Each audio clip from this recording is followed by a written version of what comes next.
A paz do Senhor, amados. Eu sou o pastor Adelci dos Reis.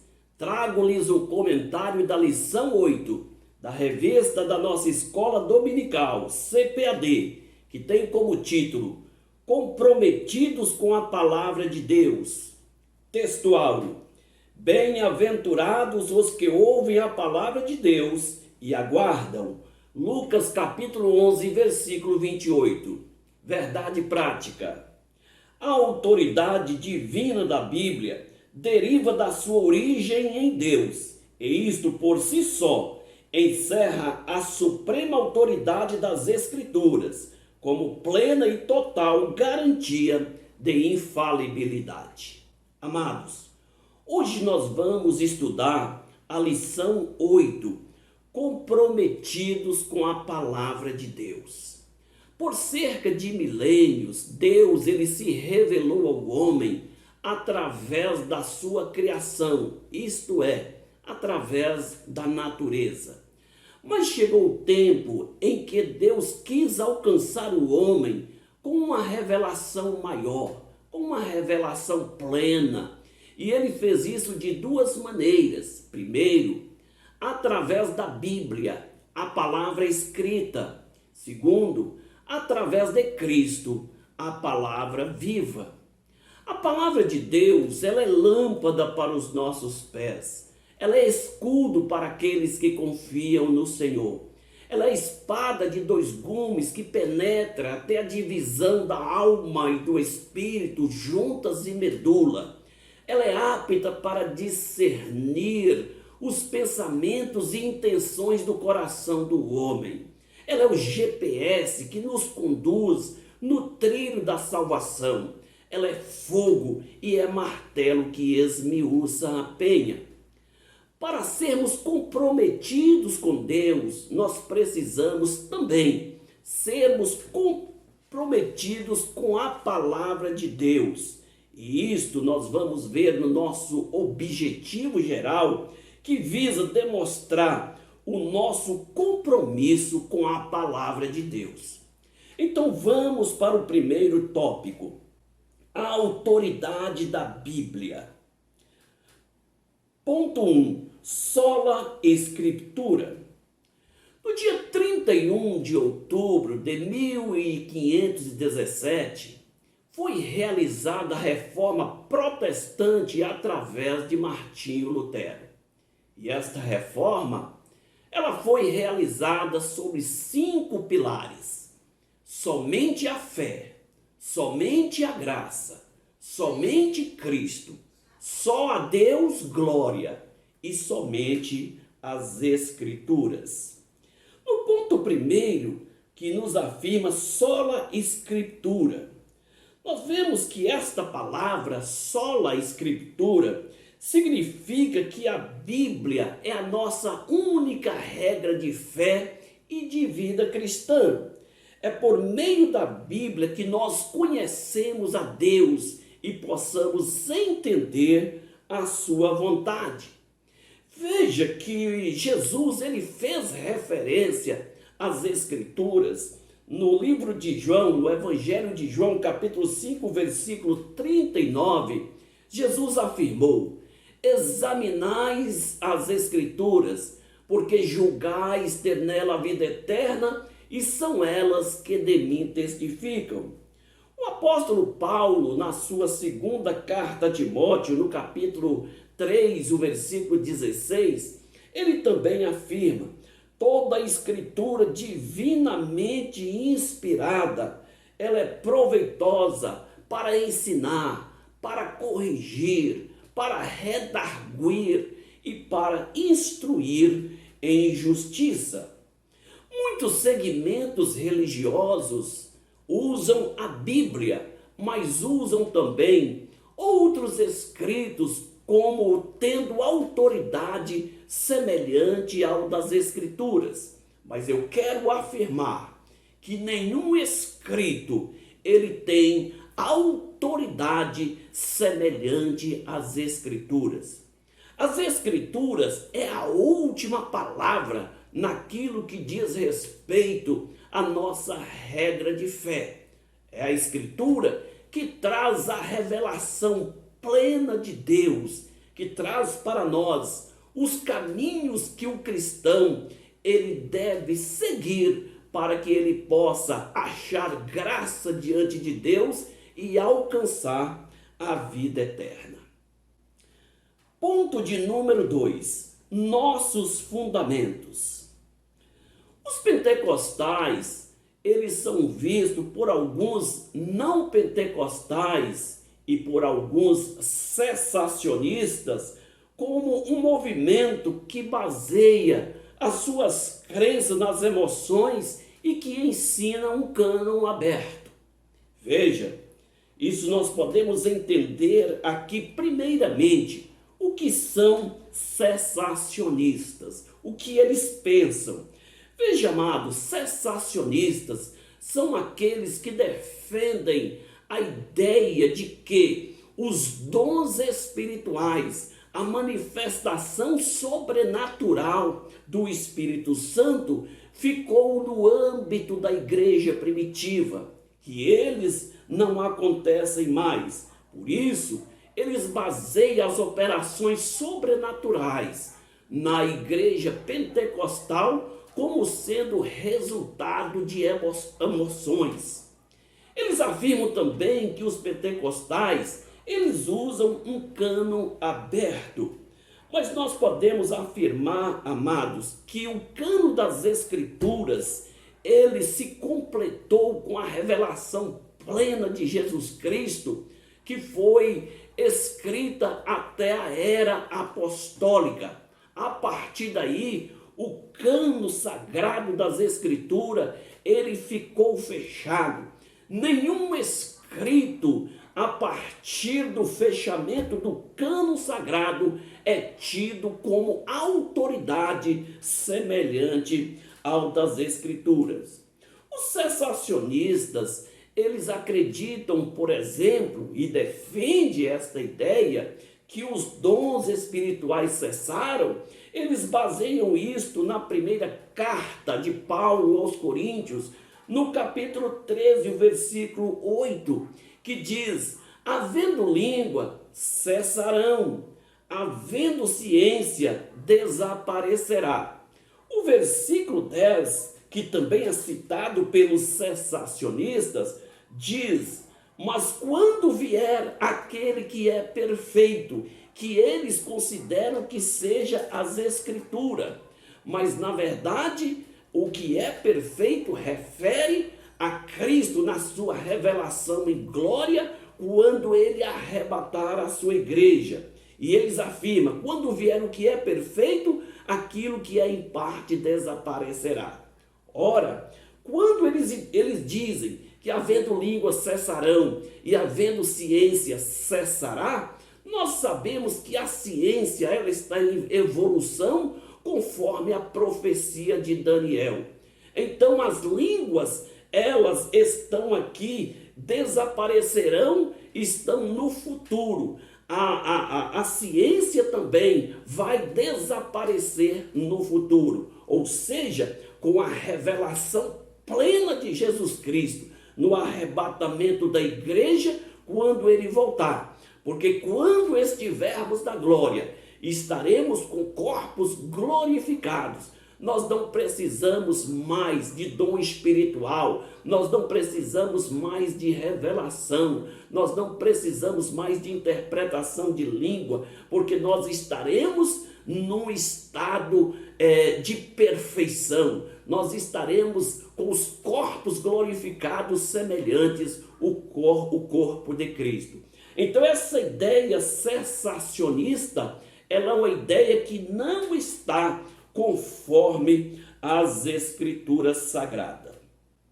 Nós cremos na revelação plena das Escrituras, que encerrou o cânon no período da igreja primitiva, quando foi escrito o último livro, o livro de Apocalipse. Então a Bíblia é a nossa única regra de fé. Nós podemos ver isto na declaração de fé das Assembleias de Deus, que afirma: a Bíblia é a nossa única regra de fé e de prática. Amém? Vamos então para o ponto de número 3. Não somos deístas. Amados, o que é deísmo? Deísmo é a doutrina que afirma a existência de Deus, mas afirma também que ele está distante do homem, ele está distante da criação, ele não se preocupa com o ser humano, mas nós sabemos que isto não tem fundamento nas Escrituras. Nós somos teístas porque nós cremos em Deus e sabemos que ele não está distante da sua criação, ele não está distante de nós, conforme afirmou o apóstolo Paulo em Atenas, em Atos dos Apóstolos, no capítulo 17 e o versículo 27. Deus, ele continua a comunicar com o seu povo, e Deus, ele comunica com o seu povo, com a sua igreja, através dos dons espirituais. Vemos também que Deus, ele comunica através de sonhos, através de visões, através de revelações ou de coisas tão simples do nosso dia a dia. Amém, amados? Vamos então para o tópico de número 2. Zelo pela doutrina. Meus amados, no que diz respeito aqui ao zelo pela doutrina, nós podemos ver que a doutrina bíblica, ela tem ligação com a apologética cristã. Mas o que é apologética? Apologética, amados, é uma derivação da palavra apologia. E apologia significa defesa verbal. Ela tem como base o argumento racional, que manifesta aí as evidências da defesa da fé. E nós podemos ver que a Bíblia, ela tem esses fundamentos. Por exemplo, no Evangelho de João, no capítulo 1, o apóstolo João afirma: no princípio era o verbo estava com Deus e o verbo era Deus. Ele estava no princípio com Deus e todas as coisas foram feitas por meio dele, e sem ele nada do que foi feito se fez. Isto é apologética. João está fazendo uma defesa da divindade de Cristo. Nós podemos ver, por exemplo, que no versículo 14 do 1º capítulo de João está escrito: nele estava a vida, e a vida era a luz dos homens. O verbo se fez carne e habitou entre nós. O verbo se tornando em carne e habitando entre nós, João está afirmando, João está aqui fazendo a sua defesa apologética de que Cristo, ele também se manifestou em carne. Então João está fazendo a defesa da humanidade de Cristo. Isso também o apóstolo Paulo ele fez na carta aos Filipenses, no capítulo 2, o versículo 8, quando ele diz: achado na forma de homem, humilhou-se a si mesmo, tornando-se obediente até a morte e morte de cruz. Está falando da humanidade de Cristo. Mas o apóstolo Paulo dá sequência e diz: pelo que Deus o exaltou soberanamente e lhe deu o nome que é sobre todo nome. Veja só, aqui ele está defendendo a divindade de Cristo. Ponto 1. Ensino ou instrução. Veja, meus amados, no que diz respeito ao ensino e instrução, tem tudo a ver com a doutrina. Então, a palavra doutrina, ela significa ensino ou instrução. Então nós podemos ver que o texto sagrado, quando fala de doutrina, ele fala de uma forma brilhante. A doutrina é algo especial, necessário ao nosso viver cristão, necessário à vida cotidiana da igreja. Atos dos Apóstolos, no capítulo 2, o versículo 42, nos afirma: e perseveravam na doutrina dos apóstolos. Veja só, meus amados, o que é doutrina? Doutrina é uma série de ensinamentos que Cristo deixou para que os discípulos pudessem ensinar a igreja. Então nós não podemos trocar a doutrina por um evangelho de facilidade. Nós não podemos substituirmos a doutrina por atitudes humanas, terrenas, materiais e carnais. Neste sentido, nós precisamos defendermos a sã doutrina, um evangelho de facilidades, um evangelho que não transforma o caráter, que não muda a vida do ser humano. Este evangelho, ele não está baseado nos fundamentos da fé. O evangelho, ele traz uma doutrina verdadeira, e nós não podemos abrir mão da doutrina de Cristo, da doutrina das Escrituras, por um evangelho frouxo, um evangelho morno, um evangelho que não trabalha o ser humano, um evangelho que não visa mudar o ser humano. Aquele evangelho em que conduz o homem do mundo para a igreja, e o cristão continua da mesma forma que ele viveu no mundo, este evangelho não é o evangelho de Jesus Cristo. O evangelho de Jesus Cristo, ele é poder de Deus para a transformação de todo aquele que crê. Todos aqueles que recebem o evangelho, eles certamente têm um novo viver. Porque quem está em Cristo, nova criatura é. As coisas velhas se passaram e tudo se fez novo. O evangelho é poder de Deus para a transformação de vidas. Neste sentido, nós podemos ver que o evangelho, ele é o ensino, ele é a instrução, ele é algo precioso e genuíno, que não pode ser substituído por vãs filosofias. Vamos para o ponto de número 2, o conteúdo da fé. Qual é o nosso conteúdo da fé, amados?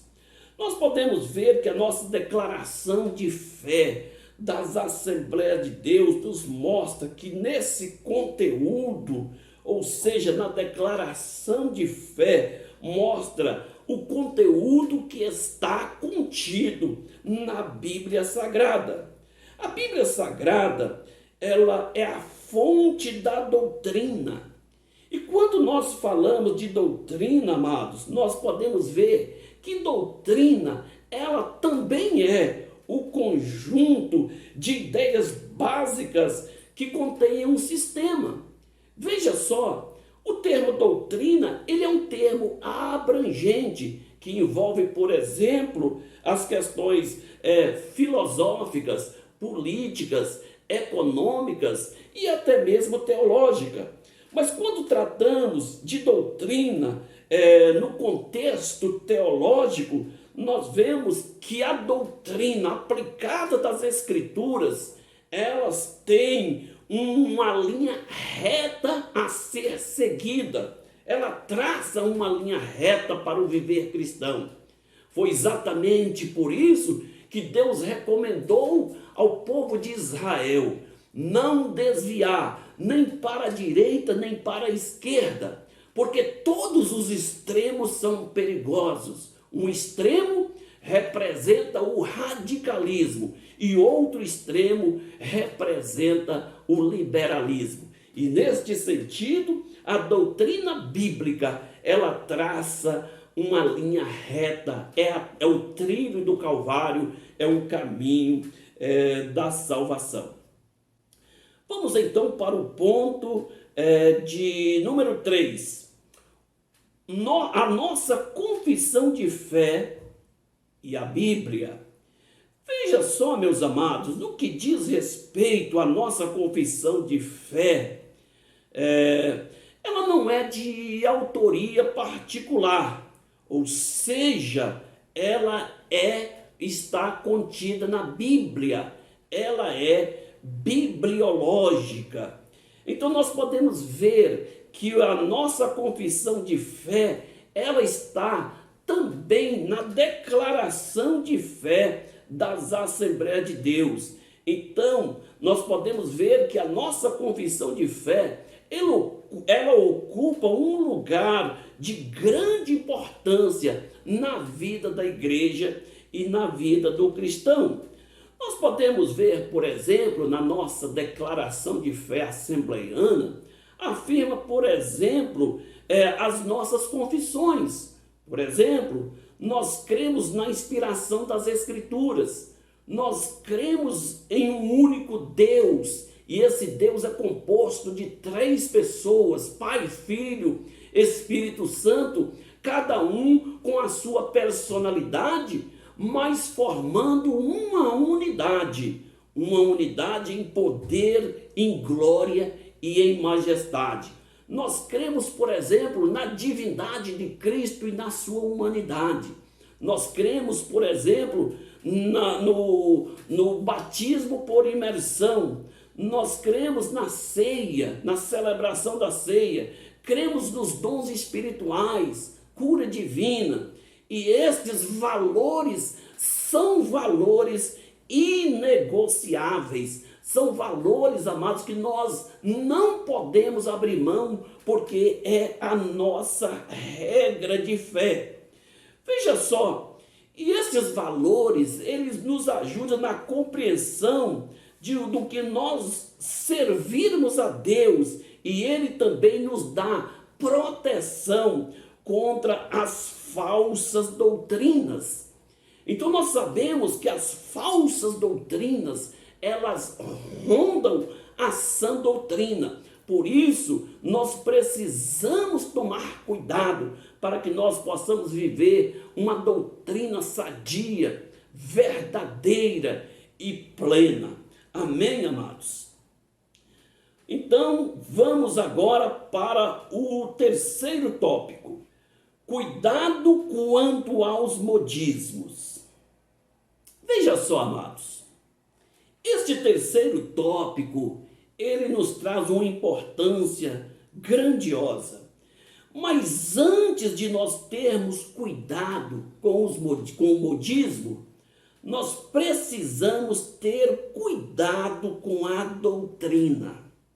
Veja só, o apóstolo Paulo, na sua primeira carta a Timóteo, no capítulo 4, o versículo 16, ele diz para Timóteo: tem cuidado de ti mesmo e da doutrina. Veja só, a doutrina, ela serve para defender a nossa fé das seitas e das heresias. A doutrina, amado, ela é a nossa base de fé. É ela que nos dá sustentação. Ela nos dá sustentabilidade na nossa vida espiritual. Então nós podemos ver aqui no ponto primeiro o modismo. Quando nós falamos em modismo, modismo é um termo muito abrangente. O que é modismo? Modismo é aquilo que está em evidência. Modismo é aquilo que está na moda. E nós podemos ver que isto se aplica a todos os campos e também no campo teológico. Mas nós precisamos entender que o modismo no campo teológico, ele é muito perigoso, porque ele acaba interferindo na sã doutrina e adoecendo a igreja. Neste sentido, nós devemos entender como modismo teológico os ventos de doutrina que anda rondando a igreja do Senhor.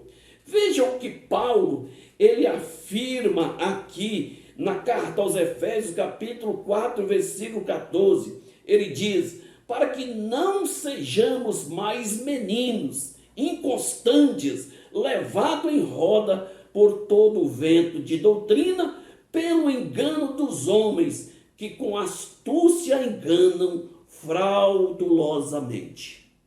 Veja que esses ventos de doutrina sempre têm rondado a igreja do Deus vivo. Então nós podemos ver que foi neste sentido, amado, é que nós precisamos ter um cristianismo verdadeiro. E um cristianismo verdadeiro, amado, é um cristianismo que vive a verdade cristã. Um cristianismo verdadeiro, ele exige um cristão verdadeiro. E o que é um cristão verdadeiro? Um cristão verdadeiro é aquele cristão que não abre mão das suas convicções bíblicas. Um cristão verdadeiro é aquele que não abre mão da sua regra de fé.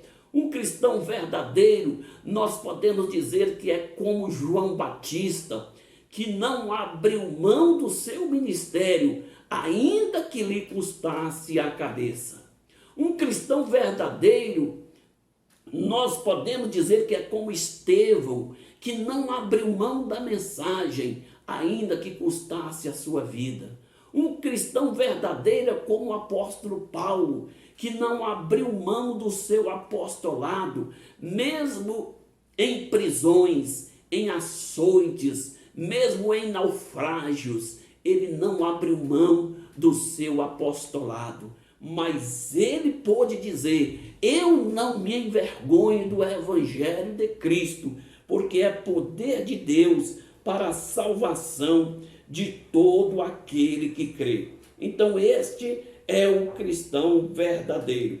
Mas nós sabemos, meus amados, que existe no meio cristão os chamados modismo. E o que é modismo? Modismo é tudo aquilo que vem interferir na doutrina santa e sagrada. Tudo aquilo que vem manifestado, substituindo o poder de Deus. Muitas coisas têm se agregado a muitas igrejas neopentecostais e andam rondando mesmo aqueles que são mais conservadores. Por exemplo, quem nunca viu falar da rosa ungida? Quem nunca viu falar, por exemplo, da água do Rio Jordão? Quem nunca ouviu falar, por exemplo, da terra do Monte Sinai, do óleo de Israel, substituindo o poder de Deus? A água é na frente da televisão. Nós podemos ver que tudo isso vem entrando de forma sutilmente nas igrejas neopentecostais e anda rondando até mesmo as instituições mais sérias. Então nós vemos alguns modismos que são que vêm rondando as instituições religiosas, tentando modificar aquilo que é básico nas Escrituras. E são tantas coisas, amados, que esse movimento moderno, esse movimento que chegou há alguns anos no nosso Brasil, trouxe também algumas coisas e tentando incorporar a sã doutrina. Por exemplo, nós vemos alguns jargões, os jargões, por exemplo, fala com seu irmão, puxa seu irmão, cutuca seu irmão, diz para ele isso, diz aquilo. Nós podemos ver que isso não acrescenta em nada a doutrina bíblica e está contrário às regras das Escrituras. Nós vemos, por exemplo, algumas práticas que são manifestas, que são antibíblicas, mas isso são modismo que muitas vezes vem trazendo ventos doutrinários para a igreja, fazendo a igreja ficar doentia. E por esta razão, muitas pessoas estão frustradas, muitas pessoas estão decepcionadas, porque todas essas coisas não têm confirmação nem nas escrituras, nem nos resultados apresentados. Além de coisas horrorosas, como por exemplo, já existem situações em que as pessoas tentam modernizar o evangelho para que o evangelho possa alcançar pessoas.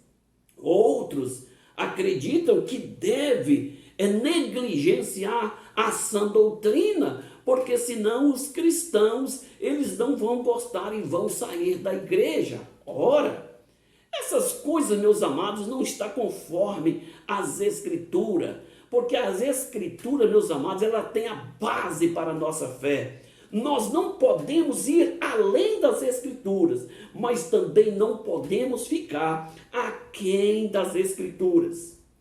Já existem lugares em que muitas vezes nas reuniões de jovens, no sábado à noite, depois das reuniões, eles juntam as cadeiras, colocam luzes e jogos de luzes, colocam música funk e começa a dançar funk ali a noite inteira ali. E ali as pessoas se justificam. Para que isso? Para que os jovens não vão para o mundo. Ora, se nós fizermos isso para que eles não vão para o mundo, na verdade, eles nunca saíram do mundo. Então nós precisamos pregar o evangelho pleno e verdadeiro. Por quê? Porque o evangelho muda o caráter, o evangelho transforma a vida, o evangelho molda o cidadão no contexto do seu viver. Ele passa a ter uma vida diferente, porque quem está em Cristo, nova criatura é. As coisas velhas se passaram e tudo se fez novo. Amém, amados? Vamos então para o ponto de número 2. Procura apresentar-te a Deus aprovado. Veja só, amado, quando diz procura apresentar a Deus, significa ser diligente. Então nós precisamos procurar apresentar a Deus aprovado. Apresentar a Deus aprovado significa nós estarmos disponíveis, ser aprovado por Deus, ser reconhecido pela igreja, ter uma forma de viver pleno. E neste sentido, nós precisamos entender que desde muito cedo a igreja ela enfrentou uma avalanche de heresias e de aberrações doutrinárias, e isto nós precisamos entender que estas coisas estão nos rondando também. O apóstolo Paulo, ele disse que enfrentou feras em Éfeso, mas as feras que ele enfrentou não foi tigre, não foi leão, não foi onça. Ele enfrentou as vãs filosofias que tentavam ofuscar a sã doutrina em Éfeso e também ofuscar o ministério do apóstolo Paulo. Por isso ele precisou fazer a sua defesa apostólica. Por quê? Porque o segredo de nós termos sucesso no nosso ministério é nós sermos aprovados. Que é um obreiro aprovado? É aquele que vive a fé, aquele que anda nos caminhos do Senhor, aquele que tem compromisso com a verdade. Ele vive a verdade, ele anda na verdade. Vamos então para o ponto número 2. Veja só, como obreiro que não tem do que se envergonhar. Veja só, meus amados, a melhor coisa que pode acontecer na vida do obreiro é ele não ter do que se envergonhar. Quantas pessoas que além de cometer atitudes envergonham também o evangelho.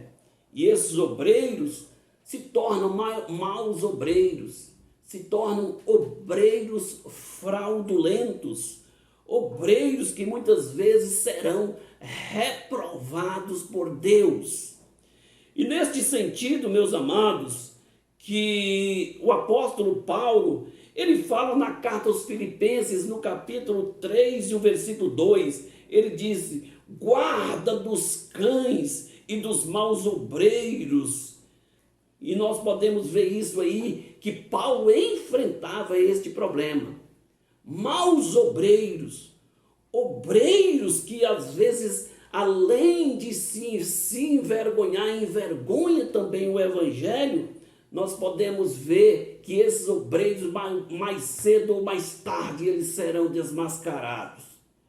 Veja que a Bíblia nos afirma, amados, em Mateus capítulo 7, o versículo 22 e 23, a Bíblia nos informa que muitos naquele dia virão dizendo: Senhor, no teu nome profetizamos, no teu nome expulsamos demônios, no teu nome fizemos milagres. E Jesus vai dizer: eu não vos conheço, apartai-vos de mim, vós que praticais a iniquidade.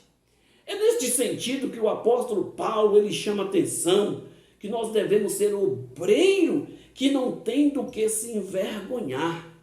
O obreiro, ele não pode ser motivo de vergonha, ele tem que ser motivo de honra para a sua igreja, ele tem que ser correto nas suas atitudes, nas suas decisões, ele tem que comprar e pagar, ele tem que pedir emprestado e devolver, ele tem que falar e cumprir aquilo que ele falou, ele deve ser honrado na comunidade onde ele vive, ele deve ser considerado na igreja, ele deve ser admirado na sua casa, ele deve ser admirado pela sua esposa, ele deve ser admirado pelos seus filhos. Mas infelizmente nós vemos situações de obreiro que muitas vezes são causas de vergonha, vergonha até mesmo para a sua família, obreiros que muitas vezes agridem a sua própria esposa com palavras, com atitudes, são obreiros desqualificados para a obra do Senhor.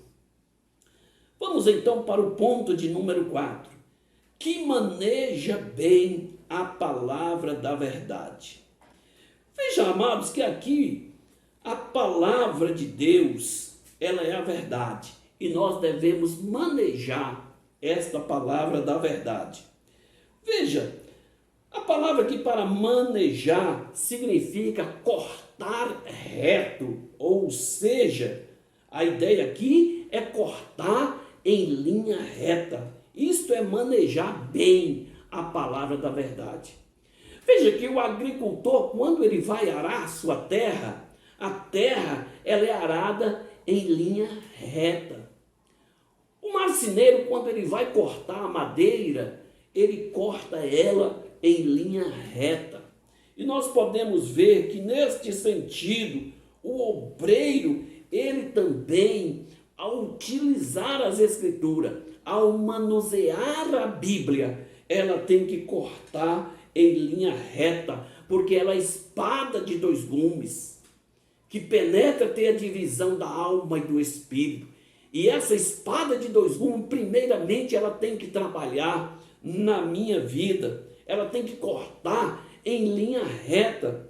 Neste sentido, meus amados, que nós podemos ver que nós devemos pregar o que nós vivemos e devemos viver aquilo que nós pregamos. Então veja só, eu não posso adaptar as escrituras ao meu estilo de vida. Eu não posso usar o jeitinho para eu me ajustar às escrituras sem que eu tenha uma mudança substancial de vida. Então é este sentido que eu não posso adaptar as escrituras ao meu viver. É o meu viver que tem que se adaptar as Escrituras. Então, este é o sentido de manejar bem a palavra do Senhor. Então, para manejarmos bem a palavra do Senhor, nós precisamos estudar as Escrituras, nós precisamos viver a sã doutrina, nós precisamos pregar o que vive e viver o que prega. Nós não podemos ajustar as Escrituras aos meus propósitos. Eu preciso estar com a minha vida de acordo à palavra do Senhor. E é assim que nós vamos, meus amados, viver assim, comprometidos com a palavra do Senhor, conforme o tema da nossa lição. Amém, amados? Que Deus nos abençoe. Tenham todos uma excelente aula.